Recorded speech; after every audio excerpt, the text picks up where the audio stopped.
What is up, my Squirtleites? It is I, your king. Welcome back to more Let's Play Pokemon Emerald. In the last episode, we finally finished up the entirety of the desert route over in Route 111, and we started to make our way all the way towards Petalburg, stopping in Fall Arbor as well as here in Rustboro. I have now come back to talk to this guy who had my fossil, and he has resurrected it into Lileep, which I do not want to give a nickname to this Lileep, because I will not be using it, but it is level 20, so that's pretty cool. And I'm actually just going to be keeping this thing in my inventory basically as a body for the next gym. I'm not too terribly worried about the next gym all that much. It's one of those gyms where it's like, it's kind of semi-difficult no matter what your team is. I mean, unless your team is like all fighting types, in which case, of course, yeah, and then it is going to be a piece of cake. But aside from that, like, most of the time, if you have a pretty well-rounded team, it's just semi-difficult. It's never super difficult, just semi-difficult. But we're heading all the way over to, I don't want to go that way. I want to go over this way. We're going to be heading on over to Petalburg City, and we're going to be actually challenging the gym, or at least much of the gym, in this episode. So this gym works in a very interesting way once we head on inside. So let's talk to this guy. Hey, how's it going, champion-bound Levi? The doors in this gym open when you beat the waiting trainers. Whoops, the doors in this room are already open, so don't attack me. The trainers at Petalburg Gym use all kinds of items. The door on the left leads to the speed room. The door at the right leads to the accuracy room. The door's name will be on the door, so choose carefully. Once you choose the door, well, hey, go for it. So we're going to be battling every single trainer in this gym, which I do believe there is a total of 7. I want to say 7. So yeah, you can make your pick. Now, the good thing is that each and every single one of these trainers that you fight will only have one Pokemon. Bad news being is that they all specialize in a specific thing that you're going to need to be consciously aware of. So let's head on into the accuracy room first, which is going to be a Pokemon that entirely consists of moves that never really miss. And because I remembered what this Pokemon is, I am actually going to switch over to Raiju for at least this fight. This is the accuracy room. It's pretty nasty when every attack lands without fail. Indeed it is, and in fact there is a very good Pokemon that I do want to eventually get at some point that you can totally hone its entire abilities around this ideology. Now, because this is a Delcatty, I'm going to be using Raiju so that I can use Shockwave on this thing, because I don't want to have its Cute Charm take effect, which I knew was going to be a little bit of a problem. Now, as long as it's not using Attract, we should be good. Oh no, a Feint Attack. Now, the thing is these are all cool trainers, meaning that all of them are packing Hyper Potions, or I want to actually say Full Restores. So if you ever get a Pokemon down into the red, they are going to be able to fully heal at least once, and that is a little bit of an issue. So yeah, each and every single one of these fights is a little bit more punishing than your normal trainer battles in other gyms. So be aware of that. Not too much more, though, but it's something. Okay, so now we got on the right the recovery room, the sign says, and I do not want to go there because we also got the defense room. Do I want to go through? Yeah, let's do it. Let's go into the defense room next. So this is also the right room if we would have picked the right room in front of the left room should we have picked it, which we are actually going to go backtrack and do that one after this.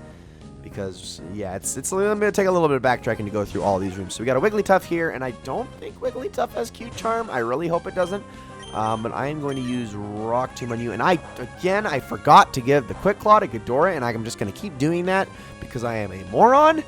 Oh my gosh. And Rock Tomb missed again. I can't wait to get rid of this move. I cannot wait to get rid of this move. Okay, well, we are probably going to have to switch Ghidorah out here in a second because he is not going to do jack to this thing. I mean, maybe I can get some Metal Claws in. Here we go. We are faster. How much does that do? Oh, it does have Cute Charm. Son of a gun. Okay, well, we are going to definitely have to switch out. So, especially since it's stacking those defense curls, I guess we'll switch over to Raiju again just because of that indirect attack that we have in Shockwave, which I would love to replace with Thunderbolt if that was at all possible. Okay, luckily Wigglytuff's physical attack stat isn't too strong. Alright, do some good damage, please. Please. Not as much as I was hoping. Oh, that's a double edge. Oh, that might actually hurt. Oh, that might actually, yeah, that actually hurt. Wow. And then you're going to use a freaking Hyper Potion, you piece of crap. Okay, then. Well, let's use Toothless. Son of a gun. I actually lost a Pokemon in this. Alright, so there's that. Leaf Blade, and I won't be surprised if Toothless then receives Infatuation from this, which is going to be really annoying. Come on now. good damage. Oh, no, you didn't actually receive it. Okay, that's good. Yeah, let's use another one. Maybe we can get a crit here. We can kind of bank on that. Please, that'd be great. Not quite, but still not infatuated, which is good. Because Leaf Blade is a direct attack, even if it is still technically a special attack, because that's weird in this game. And down goes Wigglytuff. Okay, now we get the crit. Thank you. Thank you, Game Freak. I appreciate you. All right. We have defeated Cool Trainer Alexia. And so I'm going to head on out of here really quickly and heal. And then we'll be back in the, oh my gosh, what was it? The speed room over on the left. So I will see you there in a second. And would you look at that, I actually remembered to put the Quick Claw on Ghidorah this time. All right, let's do this thing. Taking down the next one in the speed room with our slowest Pokemon. But at least it has the Quick Claw on it, so maybe it'll still go first sometimes. Okay, taking down Swellow this time with Ghidorah, which is actually pretty good matchup in my favor as long as I can get these Rock Tombs to land. Because those wing attacks aren't going to do jack all. All right, please land these. Thank you. This actually should be some pretty good considerable damage. And hey-oh, that's not bad at all. Hopefully doesn't incite a Hyper Potion here. It doesn't. Sweet. Awesome. So this was a very easy fight. And you know what? I will take those easy fights when I can get them. Okay, so we're going to go through the left door this time because the right door takes us into the defense room, which we were already in. And now we get to level 29. Ghidorah is trying to learn Iron Tail. But Ghidorah can't learn more than 4 more moves. Lead a move to right room for my Iron Tail. Abso-frickin-lutely. However... Oh my gosh, that's right. Actually, this is kind of tough. Metal Claw is honestly not that strong, but Iron Tail is not that accurate. That's the issue with it. But I do want to still retain a rock move. I'm not going to get rid of Headbutt or Dig because those are too integral. That's actually a really tough choice. But it is only going to have a base power of 75. You know what? Or like with same type of attack bonus, but Iron Tail's 150. It's double that. So let's do it. We're going to chance it. I don't use Metal Claw honestly all that much anyway as it stands. I actually end up using Headbutt more often than not as my de facto default move. So I think we can afford to have Iron Tail on Ghidorah for the time being. So let's head on into the next room. And hey, maybe we can even make use of it. Confusion Room. Oh, this will be fun. Okay, so actually... I think for this, I think we're going to switch to Raiju just for this room, because I don't think Ghidorah is going to pack enough of a punch to take this thing down really quickly. Alright, yeah, so obviously this guy is going to have a Pokemon that's all based around Confusion, because that sounds like a lot of fun to fight. And it is going to be none other than Spinda, with its 100% accuracy Teeter Dance. So since I have Raiju out in front, I'm going to start with Spark.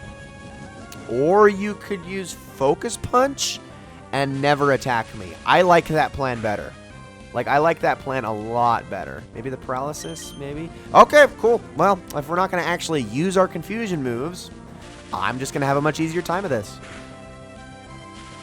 Except for you are going to actually be able to, like, okay, yeah, that's what I figured. So, Hyper Potion time. Let's use a Shockwave here. Might as well. Since Spark isn't quite cutting it anyway. But, I mean... You're just making this too easy for me. Seriously, why are you using Focus Punch of all things? Like, for real? Oh, you're going to keep using it? Okay. You know, whatever. I'm not even judging you. I am totally okay with this. Totally okay. Okay, I'm just going to use Thief now, because might as well, right? It's not like it's going to hit me, and it's probably still going to die to this, so goodbye, Spinda. Well, that was easy. All right, so there goes another room. So that's 4 of our 7 rooms done. And I kind of would like to get Raiju up to 1 more level before we get there. But we're going to backtrack all the way over to the far right room in the middle section now. Accuracy room. Yeah, we'll go through. Why not? And my plan is to take down all the trainers in this gym in this video, and then we're going to probably call it good. So next up, we have this guy. Yep, recovery room. All right, so... I believe the only difference is that this guy is packing 2 Hyper Potions. And he's got a Slakoth, which, I mean, like, that's not an issue. Also, I should have switched to Ghidorah. Gosh dang it. I mean, I guess, you know, I did want Spark to get to, the Raiju to get to level 29, so what am I even saying? So, Slakoth uses Shadow Ball. Oh, no.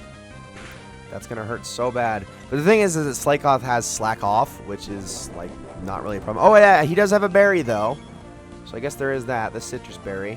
That'll heal quite a lot. In fact, I think that'll heal too much. So I'm going to use Thief on the off turn that Slakoth can attack. And then loafing around, and then we'll just... No, I did not want to use that again! Shoot! Oh, that was not what I meant to do. That was not what I meant to do. Okay. Okay, well, let's... Okay, so turn off, use Thief again. Just do a little bit of damage, and then we will use Spark while it's loafing around. Oh, my goodness. Pick the right move. Thank you. Oh, yeah. Okay, so there goes Slakoth. Pretty easy. And that is it for that fight. Yeah, well, I mean, it was just a Slakoth, too. I mean, you never really got the chance to because it was so weak, and now we got the one-hit KO room, which is not exactly as it sounds, believe it or not. You're not going to encounter a Pokemon with a bunch of one-hit kill moves. You're actually going to be packing a Pokemon that specializes in crit accuracy, so lots of moves that are going to have a high crit ratio, as well as focus energy, all of that good stuff. And it's Vigoroth, which is actually a pretty decent Pokemon in its own right because of its high speed and the fact that it doesn't have the Slack Off ability that that Slacking and Slakoth have. So let's do that. Use a Thief here just to get you down a little bit more. Perfect. Another Slash. Okay, that might be a crit. It wasn't a crit, but it still did a lot. Vigoroth packs kind of a punch, honestly. Like, I really, honestly, as good as Slacking is, I don't blame you if you choose to just keep your Pokemon at Vigoroth and use it as that, because it's still a relatively darn good Pokemon. Okay, so last room over here is the Strength room, and we are going to... I'm gonna pop up a Super Potion just because I have plenty of those. Shouldn't be too much of an issue. There we go. And let's jump right on into this last fight. Team leader told us to go out to beat you, even if you happen to be the leader's kid. Yeah. We're going to be fighting Dad soon. How exciting, right? I'm going to beat the crap out of my dad. I've always wanted to beat my dad. Wait. That came out wrong. Zangoose. All right, so Zangoose is actually a pretty darn strong Pokemon, and this one I do believe has some decent moves. So we'll need to be careful. Although it is kind of a glass cannon, so it's not going to... Well, actually, it's going to take that better than I thought it was. Wow. Okay, so let's... a Thief here. Just want to get you down a little bit lower. Maybe lower than that. Oh gosh, that actually hurts a lot. Like a lot. Okay, maybe we can get lucky here and get a crit. Yeah, that's exactly what I was hoping for. Woo! Okay, critical hit. Raiju is level 29, which is awesome, which is exactly what I was banking on. Vega is level 24. That's also great. And ladies and gentlemen, that is going to be it for this episode of Let's Play Pokemon Emerald. Between episodes, I'm going to run back to Slateport, and I'm going to grab myself some Soda Pops before we start this next gym battle, just because it's never really a bad time to go stock up on those. So, with all that said, thank you all so very much for watching. I hope you enjoyed this episode of Pokemon Emerald very, very much, and I will see you all in the next one.